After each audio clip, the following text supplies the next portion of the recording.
having an awful lot of conversations with people at the moment who are at that confused state after leaving the service. They could have been in for the whole 30 years. They might have been in for just a few years, but one thing that's in common is they're confused. And to be honest, they're shocked in a lot of instances as to how the job market is. Now, there's a lot of issues that come to mind when we discuss this, but I wanted to isolate three specific cases of the main reasons why people are shocked after leaving the service. Um, what do you kind of see as the main reasons or the main kind of shocks people have when leaving the job? I think, and speaking from personal experience, I can remember actually there's a lot of importance and emphasis, much more than I would have realised, kind of placed on networking and contacts, versus your CV. So that it shouldn't be underestimated. That networking and contacts is possibly even more important than your CV, actually. And actually that surprised me, but that was definitely a thing. Hmm. And Um, when you say networking, Um, that can be taken a variety of ways. We've got the classic way of being in a room and meeting people, and I'm never going to downplay the importance of that. That's hugely important. Are we also talking about LinkedIn and building a community there? Absolutely, because that's invaluable. Because it's in that, as you're talking about a community, you're learning, aren't you? Learning from each other, and this happened to me, and how did you find that? So yeah, absolutely invaluable. That the group or the group of people that have things in common with you, you can learn so much from.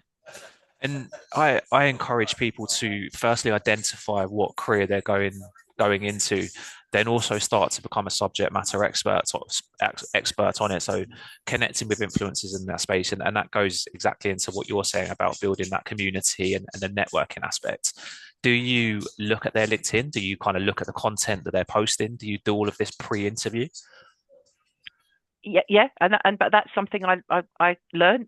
It wasn't something that came naturally to me, and understanding the language and everything behind that. But yeah, absolutely. But and that became invaluable. Okay, awesome. And what about you? Obviously, you're talking to lots of different people now and having lots of different conversations. What sort of things are you hearing? So there's a massive question mark people have when it comes to structure. So this plays out as people land their role and start in the first few weeks and months and even years in some instances, people really take some time adapting to the structure, but it also plays out before they've even landed a role and maybe they're still interviewing. I think it's very defined in the service of you will have a panel interview with XYZP person and you will find out by the 30th, this is the process. And it's a lot looser with a lot of companies. And that can lead to frustration and confusion as people aren't necessarily sure as to what next steps might be. They aren't necessarily sure how they should prepare for things. They aren't necessarily sure who's involved. Sometimes a simple interview process can take months when it from the outset might not necessarily need to. So understanding that the structure is entirely different and is a lot looser, it's sometimes a lot less defined, and that plays out hugely in interviews. And as I say, the frustration and the confusion I do hugely understand. So we need to go into interviews understanding that the structure here is loose. We need to work with it. And actually, we can use that to our advantage as well, because it means that maybe we can explore a few different avenues at the same time, and we can have a few different options on our plate. So, understanding that it's not going to be rigid. You might not hear by X time at X date. You might not know the full process, but that's work with that. That's lean into it, and that's an interesting one as well. There's so many out there that we can go into, and we just kind of wanted to isolate a few. Is there any others before we wrap things up? So I suppose it's kind of what you just I kind of think alluded to, but it's the different expectations of companies after the police service, um, and also a kind of a slower pace.